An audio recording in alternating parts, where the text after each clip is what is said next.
Today Raspberry Pi announced a new Raspberry Pi 5 2GB model, which is $50. And I've said in a few other videos I think that it would be really cool if Raspberry Pi had a 1 or 2 gig model for $45. $50 is a weird price point. I get that taking $10 off and having a new chip that's a little bit simpler and reducing the memory, that for Raspberry Pi they probably have margins they have to meet to not lose money on Raspberry Pis. But I think 45 would have been a more magic number, because for me it's like, there's a 35-pound weight on the ground, I can pick that up. There's a 50-pound weight, I'm going to have to spend a little time thinking about it. But anyway, there is a new Pi for people that don't need to run it as a desktop or need to run a bunch of containers or applications on it. The 2 gig model is going to be great. For me, I have a lot of things like running a SDR server for ADSB or for analyzing radio signals, or if I'm just running one container like Pi-hole or something like that, that could be okay. Otherwise, you could still run it on a Pi 4, and you can get those for $35. Compute Module 4s you can get for $35. You can get older Pis for even less. You can get Pis for cheaper if you don't need the horsepower. If you need the horsepower, then there's the Pi 5, there's Rockchip RK3588 boards, there's even the new Radsa X4, which I just reviewed on the main channel. But also, really quick today, I wanted to talk about something on this channel and my main channel that will be coming up over the next few months. I have a baby coming any day now, basically. So because of that, I'll probably have a week or two where I miss a video on the main channel. That's life. I would rather do that and not kill myself trying to make a video in time for the baby and have a lower quality video because of it. But vendors like Argon 40, they just sent this. I just got this in the mail. It's the Poly. Looks very cool. I'd love to do another case roundup video. I just probably won't have time for it. A cheap little case for the Pi. But I did want to mention in my other video, I talked about the Argon 40.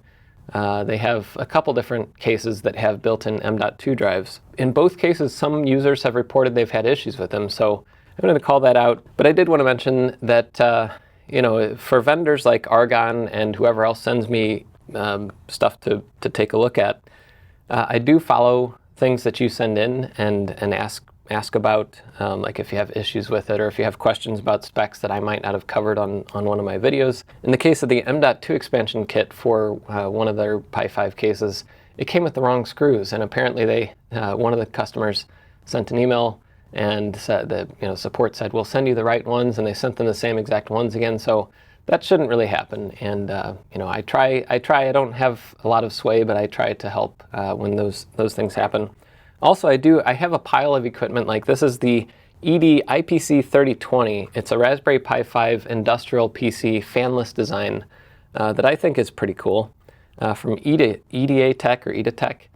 They sent me a few different things to test, and I just, for a lot of these things, I just don't have the time to do a full test cycle, and I don't like talking about a device like this unless I can do that. Things like this may come, I might do them as a Level 2 Jeff video, just because I don't think I won't have the time to really put into a full script and figure out a good project to use it on and all that.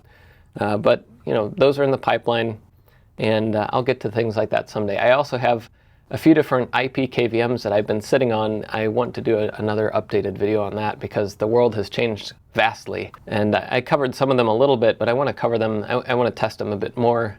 I want to see how they mount up in a rack or things like that. So a lot of that stuff will come, but like I said, there's a baby on the way. So things will slow down a little bit. I have a couple big videos that I've had in the pipeline. One or two of them might come out in the time that I'm, at home with the baby, because they're almost done and I can just wrap them up one of the nights when the baby wakes up at 2 a.m. or something like that. But anyway, that's all for this video. If you like a $50 Raspberry Pi, it's there now. And if you don't like that and you want to pay less, there's still the Raspberry Pi 4, there's the Pi Zero 2W, and there's all the Rockchip boards out there that are still very good. Just have some software and support issues sometimes, but that's life. I will see you later.